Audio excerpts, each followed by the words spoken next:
తెలంగాణ రాష్ట్ర వ్యాప్తంగా అక్కడక్కడ తేలికపాటి నుంచి మోస్తారు వర్షాలు కూడా కురుస్తున్నాయి. అయితే ఈ రోజు నుంచి రానున్న 4 రోజుల పాటు వాతావరణ పరిస్థితులు ఏ విధంగా ఉండబోతున్నాయి, అదేవిధంగా ఎక్కడెక్కడ మనకు భారీ నుంచి అతి భారీ వర్షాలు కురవబోతున్నాయి అనేది కూడా తెలుసుకుందాము. మనతో పాటు వాతావరణ శాఖ అధికారి శ్రీనివాస్ గారు ఉన్నారు. మిగతా విషయాలను ఆయన మాటల్లోనే అడిగి తెలుసుకుందాము. నమస్తే సార్. సార్, చూసినట్లయితే గత కొన్ని రోజులుగా మనకి తేలికపాటి వర్షాలే అక్కడక్కడ నమోదవుతున్నాయి. నిన్న కూడా మనకి కొన్ని చోట్ల వర్షాలు కురిశాయి. అయితే ఈ రోజు నుంచి రానున్న 4 రోజుల పాటు తెలంగాణ రాష్ట్ర వ్యాప్తంగా వర్షాలు ఏ విధంగా ఉండబోతున్నాయి? మనకి గ్యాంగటిక్ వెస్ట్ బెంగాల్ ప్రాంతంలో ఒక అల్పపీడన ప్రాంతం ఏర్పడిందండి. మనకి అలాగే ఋతుపవన కాలంలో ఋతుపవన ద్రోణి అనేది ఉంటుంది. మనకి ఇటు పశ్చిమ తీరం నుంచి తూర్పు తీరం వరకు ఋతుపవన ద్రోణి అనేది అక్రాస్ ఇండియా ఉంటుంది.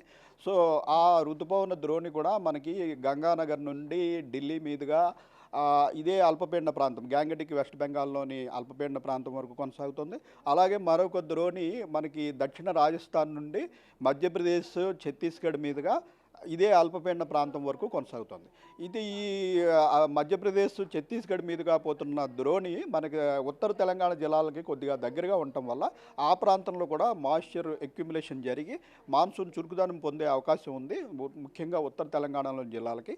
అందుకని ఈరోజు ఉత్తర తెలంగాణలోని కొన్ని జిల్లాలకి భారీ వర్ష సూచనతోటి ఎల్లో వార్నింగ్, రేపు కొన్ని జిల్లాలకి అతి భారీ వర్షం, అవి కూడా ఉత్తర తెలంగాణలోని జిల్లాలకే అతి భారీ వర్షం పడుతుందని ఆరెంజ్ వార్నింగ్ ఇవ్వడం జరిగింది. ఈరోజు చూసుకున్నట్టయితే మనం ఉత్తర తెలంగాణలో నిజామాబాద్, నిర్మల్, ఆదిలాబాద్, కొమరంభీం, మంచిర్యాల్, జయశంకర్, భూపాల్పల్లి, ములుగు, మహబూబాబాద్ ఈ జిల్లాలకి ఎల్లో వార్నింగ్ ఇవ్వడం జరిగింది. అంటే 7 సెంటీమీటర్ల పైబడి 7 నుంచి 12 సెంటీమీటర్ల లోపు వర్షపాతం పడే అవకాశం ఉందని ఎల్లో వార్నింగ్ ఇవ్వడం జరిగింది.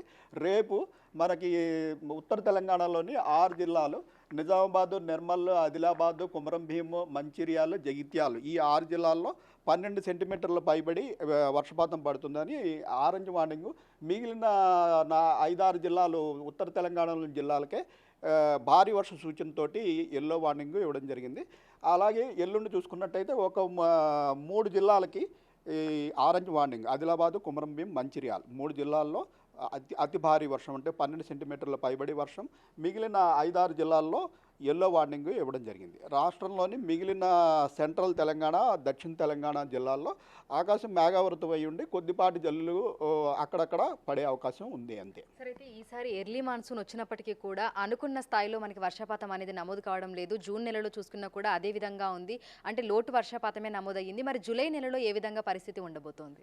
మనకి జూలై నెలలో ఐఎండీ సెంట్రల్ విభాగం జూలై నెల అంచనాల ప్రకారం తెలంగాణలో నార్మల్ దానికంటే కొద్దిగా ఎక్కువ ఉండే అవకాశం అయితే కనిపిస్తుందండి. అయితే ఈ ద్రోణి ప్రభావం ఇంకా ఎన్ని రోజుల పాటు కొనసాగే అవకాశం ఉంది? ఈ 3 రోజులు భారీ నుంచి అతి భారీ వర్ష సూచనను కూడా ఇవ్వడం జరిగింది. ఆ తర్వాత పరిస్థితి ఏ విధంగా ఉండబోతోంది? ఈ ద్రోణి ప్రభావం ఈ 2-3 రోజులే ఉంటుందని భావిస్తున్నాము.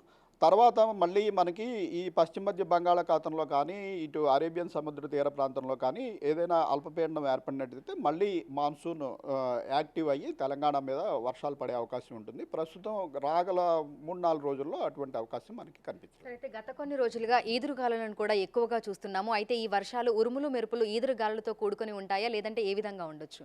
మనకి మాన్సూన్లో పడే వర్షాల్లో ఉరుముల మెరుపుల తీవ్రత తక్కువే ఉంటుందండి. కొద్దిపాటి క్యుములోనింబస్ మేఘాలే ఉంటాయి. ముఖ్యంగా వేసవికాలం వేడిమి బాగా ఉన్నప్పుడు భారీగా క్యుములోనింబస్ మేఘాలు ఏర్పడి పిడుగుపాటు వల్ల ప్రజలు చనిపోవడం అనేది ఉంటుంది. అయితే మాన్సూన్ పీరియడ్లో ఏంటంటే ఎక్కువగా స్ట్రాటస్ క్లౌడ్ అనేది తక్కువ ఎత్తులో క్లౌడ్స్ ఏర్పడతాయి. క్యుములోనింబస్ మేఘాలు కూడా అక్కడక్కడ వేడిమి ఉన్న ప్రాంతాల్లో కొద్దిగా ఏర్పడతాయి, కానీ వాటి వల్ల ప్రమాదం అయితే ఉండదు. అయితే మాన్సూన్ పీరియడ్లో ఈదురుగాలుల ప్రభావం అయితే ఎక్కువ ఉంటుంది. మాన్సూన్ గాలుల వేగం వల్ల ఈదురుగాలుల ప్రభావం ఉంటుంది. సో ఇప్పుడు మనం నార్త్ తెలంగాణలో భారీ వర్షం, అత్యంత భారీ వర్షం ఇచ్చిన జిల్లాల్లో 40 నుంచి 50 కిలోమీటర్ల వేగంతో ఈదురుగాలులు కూడా వీచే అవకాశం ఉందని వార్నింగ్ ఇవ్వడం జరిగింది. రాష్ట్రంలోని మిగిలిన అన్ని జిల్లాల్లోనూ వర్షం పడినా పడకపోయినా ఈదురుగాలుల ప్రభావం ఉంటుంది. అందుకని 30 నుంచి 40 కిలోమీటర్ల వేగంతో అన్ని జిల్లాల్లో ఈదురుగాలులు వీచే అవకాశం ఉందని కూడా వార్నింగ్ ఇవ్వడం జరిగింది. సరే, అయితే జీహెచ్ఎంసీ పరిధిలో చూసుకుంటే వాతావరణం ఏ విధంగా ఉండొచ్చు? ఎందుకంటే ఉదయం అంతా కూడా కొంతగా క్లౌడీ వెదర్ ఉంటుంది, తర్వాత మళ్ళీ మనకు ఒక్కసారిగా ఉక్కపోత అనేది ఉంటుంది. సో ఈ రోజు నుంచి రానున్న 3 రోజుల పాటు జీహెచ్ఎంసీ పరిధిలో ఎలా ఉండొచ్చు వాతావరణం? జీహెచ్ఎంసీ పరిధిలో ఈరోజు లైట్ రెయిన్ మటుకే ఎక్స్పెక్ట్ చేస్తున్నామండి. రేపు ఎల్లుండి కొంచెం మోడరేట్ రెయిన్ఫాల్ వరకు ఉండవచ్చు. మనకి అంతే టెంపరేచర్ పెరిగినప్పుడు కొన్ని చోట్ల చిన్న చిన్న క్యుములోనింబస్ మేఘాలు ఏర్పడి సాయంత్రం వేళల్లో అక్కడక్కడ జల్లులు పడే అవకాశం వరకు ఉంటుంది. సరే అయితే ఇంకా ఫైనల్గా చూసుకుంటే నైరుతి ఋతుపవనాల కదలికలు అనేవి ఏ విధంగా ఉన్నాయి? నైరుతి ఋతుపవనాలు మొత్తం భారతదేశం అంతా వ్యాపించాయి. అయితే ఉత్తర భారతదేశంలో బాగా చురుకుగా కదులుతున్నాయి. అలాగే మనకి పశ్చిమ తీరంలోని రాష్ట్రాలు మహారాష్ట్ర, కేరళ, ఇటు కోస్టల్ కర్ణాటక ఆ ప్రాంతంలో కూడా విస్తృతంగా వర్షాలు పడటం వల్ల మనకి మన నదులు పరివాహక ప్రాంతం అయినందువల్ల నదుల్లోకి పూర్తిగా నీరు చేరుకుని మనకి డ్యాములు నిండే పరిస్థితి అయితే వచ్చింది. అందువల్ల ఇప్పుడు వర్షాధారిత పంటలు వేసుకునే వారికి కొంత ఇబ్బంది అయినప్పటికీ కాలువల ద్వారా సేద్యం చేసుకునే వారికి పెద్దగా ఇబ్బంది లేదు. Thank you sir, thank you. So ఈ రోజు నుంచి రానున్న 2 రోజుల పాటు అంటే ఈ రోజు రేపు ఎల్లుండి ఉత్తర జిల్లాలకి అలర్ట్స్ని కూడా ఇవ్వడం జరిగింది. ఈ రోజు ఉత్తర జిల్లాలకి ఎల్లో అలర్ట్స్ని ఇచ్చారు. మోస్తారు నుంచి భారీ వర్షాలు కురిసే అవకాశం ఉందని, ఇక రేపు ఎల్లుండి భారీ నుంచి అత్యంత భారీ వర్షాలు కురిసే అవకాశం ఉన్నట్లుగా ఆరెంజ్ అలర్ట్ని వాతావరణ శాఖ జారీ చేయడం జరిగింది. ఇక అన్ని జిల్లాలలో మనకి ఈదురుగాలులు వీచే అవకాశం ఉన్నట్లుగా కూడా వాతావరణ శాఖ అధికారులు అయితే తెలుపుతున్నారు. జీహెచ్ఎంసీ పరిధిలో కూడా తేలికపాటి జల్లులు కురిసే అవకాశం ఉన్నట్లుగా కూడా తెలుపుతున్నారు. విడుదల సన్నీతో అంజుమ, బిగ్ టీవీ, హైదరాబాద్.